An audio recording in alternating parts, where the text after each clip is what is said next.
káàbọ̀ sí orí ètò ìròyìn yìí.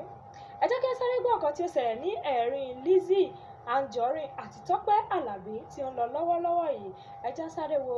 Wọ́n pe Tọ́pẹ́ Àlàbí wípé kó wá ṣe surprise fún Lizzy.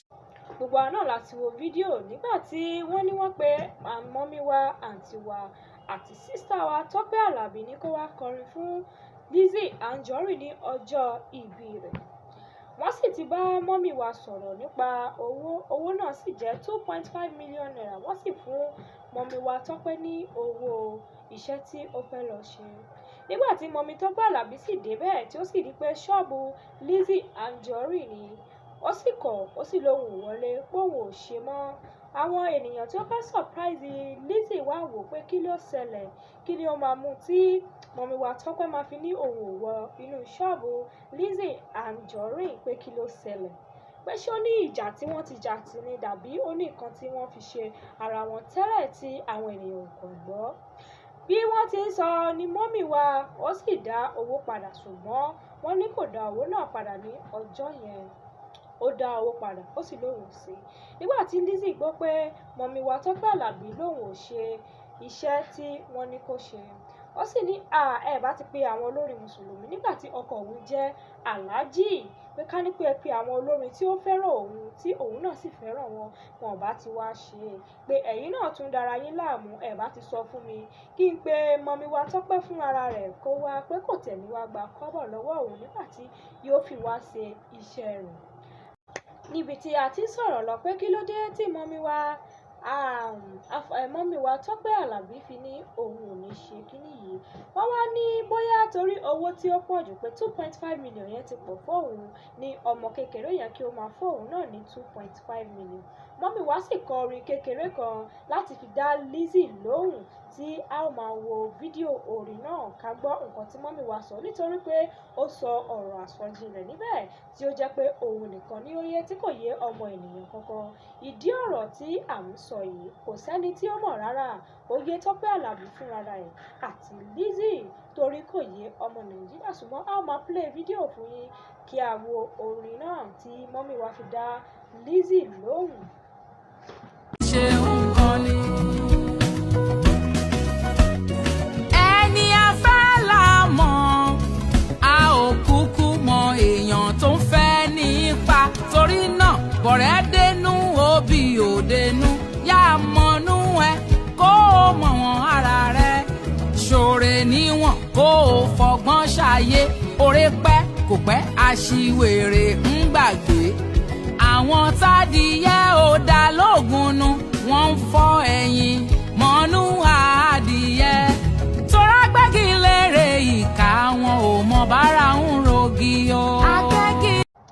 A ti rí orin tí mọ́mí wa Tọ́pẹ́ Àlàbí kan tó fi dá Lizzy lóhùn tó jẹ́ pé ó sọ ọ̀pọ̀lọpọ̀ ọ̀rọ̀ náà nínú ẹ̀ tí kò yé ènìyàn, tó jẹ́ pé mọ́mí wa náà ni ó yé.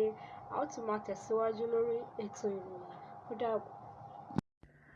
Aṣọ tó máa gbó, tó máa gbó, tó máa gbó,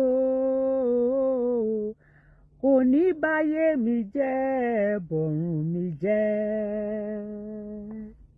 Owó tá a máa ná, tó máa tán o, kò ní báyé mi jẹ́ bọ̀rùn mi jẹ́. Evangelist Tọ́pẹ́ Àlàbí, this video is for you. You are my beautiful sister. Àrírarí dáadáa, jọ lájọṣe dáadáa. Yes. Àbàjẹ́ lọ́wọ́ ara wa. Lizzy Anjorin mi ò rírí, mi ò mọ̀ rí. Kò ṣẹ̀ mí. Débi tí màá ní nǹkan kan ṣẹlẹ̀. Kò kàn mí, tó bá ń ṣẹlẹ̀ ò kàn mí torí kò ṣẹ̀ mí, mi kọ́ ló ṣẹ̀. Kò kàn mí. But nǹkan tó ṣẹlẹ̀ láàrin ẹ̀yin méjèèjì ni mo fẹ́ address. Jọ tó wá fẹ́ comment lórí fídíò yìí, fi ọpọlọ wò délẹ̀ kó tó post comment yẹn. Tọ́pẹ́ Àlàbí evangelist náà ni àwọn èèyàn mọ̀ yẹn sí. Evangelist ló jẹ́, òun jèrè ọkàn ni pẹ̀lú orin ẹ̀mí. Èyí tó ṣẹlẹ̀ lánàá yẹn kò yẹ kó ṣẹlẹ̀, no matter what. Mo wá fẹ́ kìlọ̀ fún ẹ, àwọn èèyàn wa lórí social media, ikú ń bọ́ ọmọ rìn ọmọ òfura ni wọ́n. Àwọn tí wọ́n ń bá Lizzy jà tí wọ́n nífẹ̀ẹ́ Lizzy báyìí lọ ń rọ́ kẹ̀tíkẹ̀tí wá sápá ọ̀dọ̀ ẹ nísìn. má jẹ́ kí ẹnikẹ́ni má jẹ́ kí èèyàn kéèyàn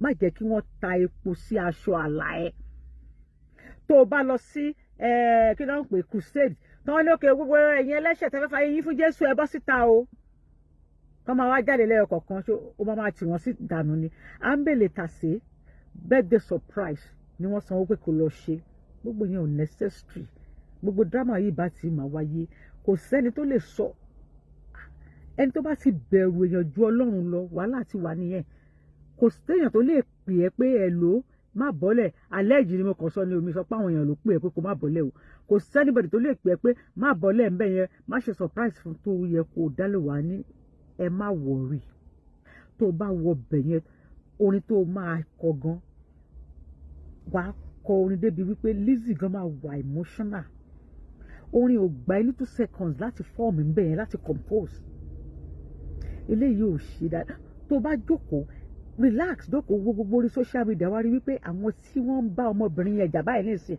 wọ́n rọ́ wá sápá ọ̀dọ̀ ẹ̀ òfúùtù fẹ́ẹ̀ tẹ̀ fake love ló bá dé kí ni mo sọ bàbá ńlá fake love ló bá dé do the needful olábùrú ẹni Lizzy pé ẹjọ́ sọ̀rọ̀ fàámọ́ra ẹjọ́ bára yín sọ̀rọ̀ fake.